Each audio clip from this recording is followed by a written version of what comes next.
gabadh gashaanti oo daayar Soomaaliyeed ah ayaa guuxa diyaaradaha hawada yaacaya ay ku dhaliyeen fikrad ugub ah. Wariyadii ay cadaadiska kala kulantay qoyskeeda iyo bulshada ay ku dhex kortay ilaa madaxweynihii Soomaaliya ee xilligaasi uu la fuguray arrintan si ay uga gudubto xayndaabka iyo xadhkii ay ku hayeen bulshadeedu una noqoto gabadhii ugu horreysay ee Soomaaliyeed ah ee duuliye ka noqoto diyaarad dagaal. nasiib darrose waxay noqotay tii ugu dambeysay Asli Xasan Cabaade, halyeeyadii astaanta u ahayd haweenka Soomaaliyeed. bishii January sanadkii 1957 Asli Xasan ayaa ku dhalatay magaalada Buulaburde ee bartamaha Soomaaliya. qoyska ay ka soo jeedina waxa uu ahaa qoys sabool ah. waxbarashadeedii dugsiga hoose dhexe waxay ku dhammaysatay halkaas, kadib iyada iyo qoyskeeda ayaa u ambabaxay caasimadda Soomaaliya ee Muqdisho si ay waxbarashadeeda inta ugu hadhay ay ku dhammaysato magaalo madaxda. horumar fiican ayaa Asli ka gaadhay barashada culumta kala duwan. gurigooda cusubna waxay u arkaysay mid riyooyinkeeda ay ku hirgelin karto, isagoo ka agdhowaa saldhig ciidamada cirka ee Soomaaliya ay lahaayeen oo la odhan jiray Avisoni, taasoo guuxa diyaaraduhu ay Asli ku dhiirigeliyeen inay noqoto haweeneydii ugu horreysay ee duuliye diyaarad dagaal ka noqoto waddankeeda. waxaanay aad u daawan jirtay degitaanka iyo duulimaadka ay samaynayaan diyaaraduhu, iyadoo ku hamiyi jirtay inay marun duuliye ka noqoto isla saldhigan. balse riyadeedan waxay la kulantay istiidooyin iyo caqabado tiro badan oo u diiday inay hore u tallaabsato ilaa ay ka guulaysatay dhibaatooyinkaasoo idin. hal adaygu waa furaha guusha. Asli waddada ay u maraysay xaqiijinta riyadeeda waxay ahayd mid adag, laga bilaabo aabbaheed oo u diidanaa arrintan iyo dhaqanka bulshadeeda oo hortaagnaa himiladeeda, ilaa ay gaadhay sheekadeedu madaxweynihii Soomaaliya waqtigaasi haystay marxuum Maxamed Siyaad Barre, isagoo ugu yeedhay aqalka madaxtooyada si uu uga xaal waraysto rabitaankeeda iyo hubinta in loo carbin karo mihnadan halisteeda wadata.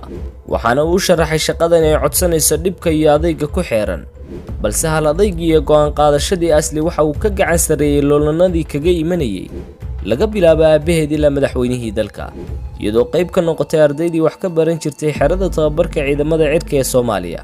waxaanay ka qalin jabisay bishii Sebtembar sanadkii 1976, xilligaasoo lagu maamusay abaalmarinta gabadhii ugu horreysay ee Soomaaliyeed ee duuliye ka noqoto diyaarad dagaal.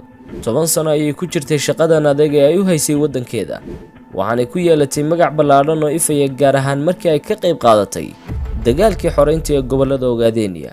waddanku waxa uu ku hadhay qalbigeeda.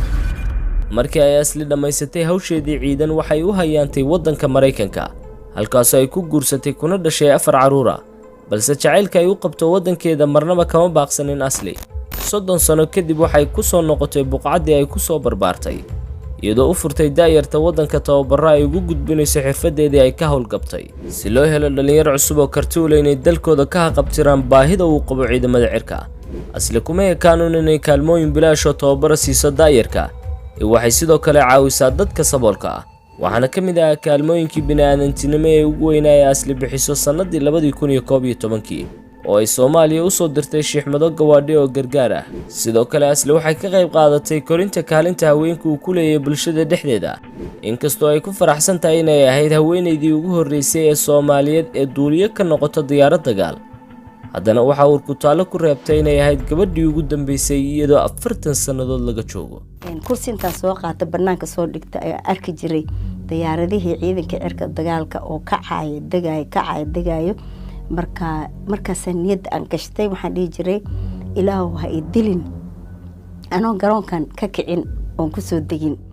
haddaba daawada sidee ayaad u aragtaa halyeeyadan ku suntan taariikhda Soomaalida?